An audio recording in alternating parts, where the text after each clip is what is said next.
Prepare yourself to ingest current events, pop culture, and politics with a side of Latin flair. Badges? I don't have to show you any stinking badges. This is the Chris Salcedo Show on the Blaze Radio Network. At Chris Salcedo TX, that's the Twitter handle, at CHRISSALCEDOTX. The Broadway studio line, 888-933-93, 888-900-3393, and on Facebook, The Chris Salcedo Show. Make sure you hit one, if not all, of those venues for your expression, share, and also read up on what the show is all about. All right, without further ado, let's get to our last interview of the day, and certainly not least, the Wisconsin governor, potential GOP candidate for president of the United States. Want to welcome to the Chris Salcedo Show, Governor Scott Walker. Hey, thanks for having us on. I appreciate it very much. Let's get to business. Now, you have not announced that you will be running for president, but I know that you're doing a lot of work up in your state before you do make the announcement. But I do want you to weigh in on some things going on around the country, in particular the presumptive Democrat nominee, Hillary Clinton. It's been revealed through the New York Times and other Brian Williams press publications that she, as Secretary of State, not only lied to us that she wasn't using a particular email, when in fact she was during her time at Secretary of State, but she was communicating with this guy named Sidney Blumenthal, who was a reprobate that Team Obama didn't want anywhere near the State Department. They banned this guy. And he was being paid for by Media Matters and by the Clinton Global Initiative. Plus, the emails also revealed that Mrs. Clinton knew that the Benghazi attacks were not as a result of this video that she blamed while she stood over the bodies of 4 dead Americans. I just wanted to get your reaction to all of these revelations pouring out of the Brian Williams press. Well, it's amazing when you think about it, that for years now you've had the Clintons who think that there's a different set of rules for them than there is for just about everybody else in society. As you mentioned, this isn't even just a line with Democrats. This is something where even President Obama's administration didn't want certain people involved, and they still ignored that. There were rules set that applied to every other federal employee, and they disregarded that. But you look time and time again, even if this wasn't criminal, even if it didn't violate the rules, in which each of those, I think, are legitimate cases can be made, the biggest problem here is time and time again, there's just a conflict of interest. I mean, my kids are in college. Ethics 101 would teach any college kid these days that when you're married to the Secretary of State, getting millions and millions of dollars from foreign interest for speaking fees is just an outright conflict of interest. And but again, it's the sad reality, and the media all too often in the past has given them a pass. And I think the American public, the more they learn, the more they realize that this is just not someone we can trust to be the President of the United States.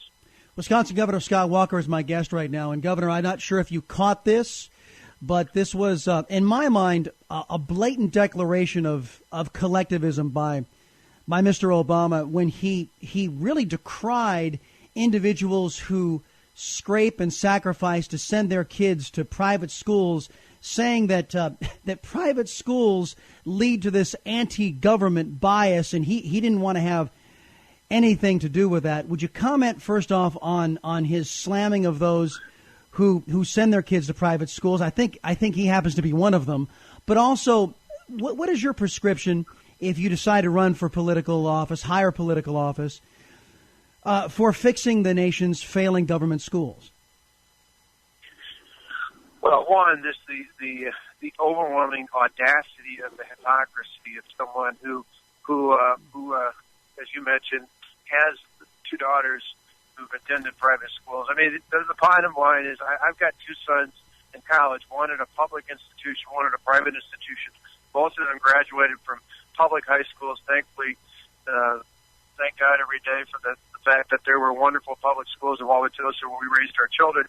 But not every parent has that opportunity. And for years I've said we want to make sure that every child in our state has access to the best education possible. I trust parents, give them the right choices, and I trust parents all across this country, whether it's at a traditional public school, a charter school, a choice school, a private school, a virtual school, or even a homeschool environment.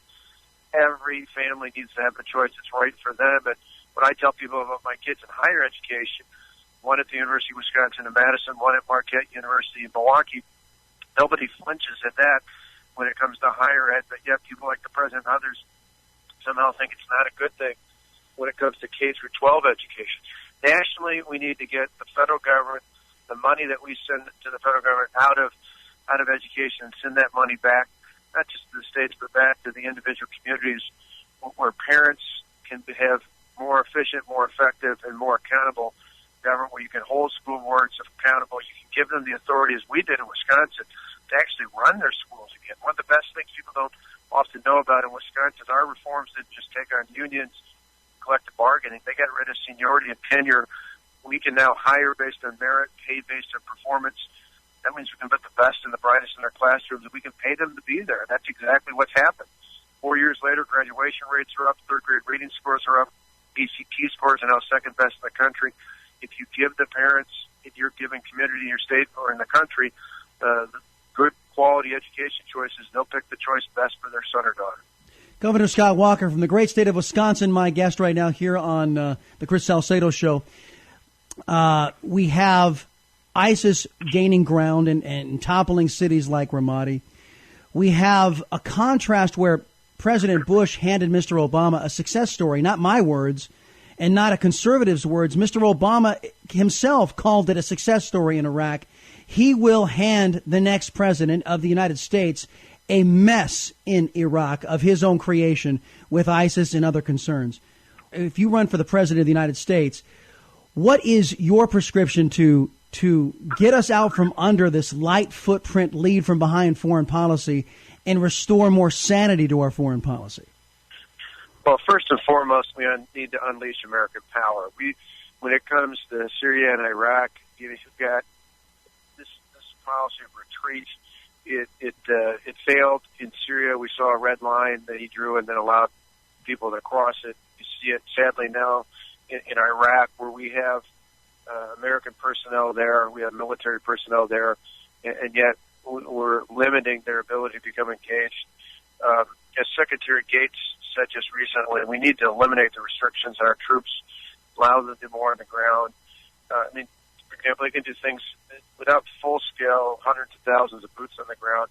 Just having personnel that are already there be allowed to be spotters for airstrikes, to accompany Iraqi forces when they trade, and vetting them all the way down to the battalion level. There's a whole number of things that we can do to put Iraqi forces back on the right track, but we need to unleash the power of the American military that's there and allow them to do what's required to get things on track. So unleash American power. Secondly, you got to build Sunni allies who can clear and hold territory. We saw that in the past. We saw that working with them. They saw the strength of when the surge happened, what it meant to have America's back, to be able to get things done. That's not happening under this president. We need to do that. And then finally, we need to deny safe haven and success in Syria. What I mean by that is we can't say, well, we're going to fight the Islamic State in Iraq, but we're not going to do what's required to correct the problem in Syria. There's a huge hole in that strategy in Syria. The president, his administration have completely ignored and abandoned Syria. That has essentially been a black hole sucking from the rest of the region in there and into their problems, into that void. And so I just think it's a matter of leadership and strength. We've done it in the past. We can do it again in the future. It doesn't require the United States to do it alone, but it does require us to unleash the power of the American military. John Bolton, the former ambassador to the United Nations, said he's favoring this idea of perhaps now splitting up Iraq. You mentioned that the Sunnis who are committed to fighting ISIS, but also that the Kurds. One gets a sense they don't want to be a part of Iraq in any type of future because it's a wholly owned subsidiary at this point, courtesy of Barack Obama, of Iran. What about this splitting up of Iraq into a Kurdistan / Shia dominated section and a Sunni dominated section? I know this was brought up by Joe Biden at one point, and it didn't make sense back then. But in the wake of Mr. Obama and what he has done to this state of Iraq, is there any merit to this? Well, ideas like that are certainly worth looking at, but before you can start talking about dividing up anything, you've got to get control there. I mean, if you have Sunnis and Shiites and Kurds, as you mentioned, distinctive categories, but the Sunnis have to be the freedom-loving ones, the responsible ones. It can't be the more radical element of the Islamic State. And right now, that's what's so perplexing in that area, because the United States has backed out, I believe, prematurely, without regard for a logical military status. We've essentially we had all these Americans who fought, many of whom made the ultimate sacrifice over the past decade or so in Iraq, and then instead of securing and maintaining the peace that was won, we backed away from that. And that's why you see the problems you see today, because as the United States backed away, I don't know why we don't learn from history. You think back to Truman, this isn't something that was just Republican or conservative. President Truman established a long-time presence in Germany and Japan. That wasn't to be involved in other wars or conflicts. That was to maintain the victory that we had won in each of those areas. And obviously today, in the world, they're two of our better allies out there. We should learn the same thing when it comes to Iraq. Get back to a position where we eliminate the Islamic State from Iraq, put things back in a stable order, and then at that point, how things might be divided up certainly is warrants discussion. But I think you can do that until you get a sense of stability there. Governor Scott Walker, my guest right now. Running out of time, Governor, and I there's a couple more questions I want to get to you, but I think I'll concentrate on the last question, which is about immigration. In my humble opinion, the American people have earned a break from the level of distrust that has been earned by our government on this illegal/legal immigration question. How are we going to get a handle on this, and what are your prescriptions for making sure that the American people level of trust is reaffirmed in their government, but also that we get this immigration thing finally settled so it's not used as a political wedge issue every 2 and 4 years? Well, and sadly, this president has just accelerated that very last point. We're a nation of immigrants. I think back to my great-great-grandparents coming from South Central Wales, the son of a miner who came to America as a blacksmith. There's many great traditions and stories like that all across this country. But we have a system that is broken. President Obama has made it worse with the action he took late last November. We need to fix the system. To me, the guiding principles are simple. Secure the border for reasons far greater than immigration. We have an issue of safety, security, and sovereignty that needs to be corrected under land-based borders. Secondly, enforce the law. There's existing law here that's not enforced in this country.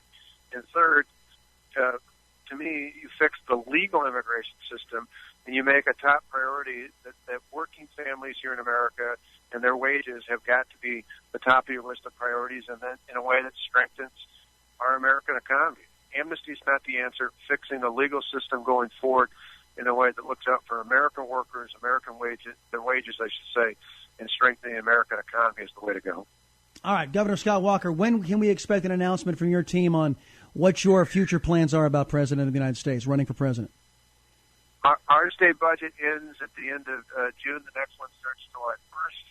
That's my number one responsibility as a governor every 2 years, and so I'm going to see that through and issue my line on vetoes, and for the 5th and 6th year in a row, see the property taxes go down. Once that's completed, shortly thereafter, we'll be announcing our intentions to the rest of the country. We look forward to it. Excellent. You're welcome back here once you make up your mind, sir. And when we want to start talking about more issues here facing our great land, you are definitely welcome back on the Chris Salcedo Show. Governor Scott Walker, everybody, thank you so much, sir, for being here. Thank you. Have a great one. All right, your reaction to what you just heard, 888-933-93. It's the Salcedo Show. Back in a minute.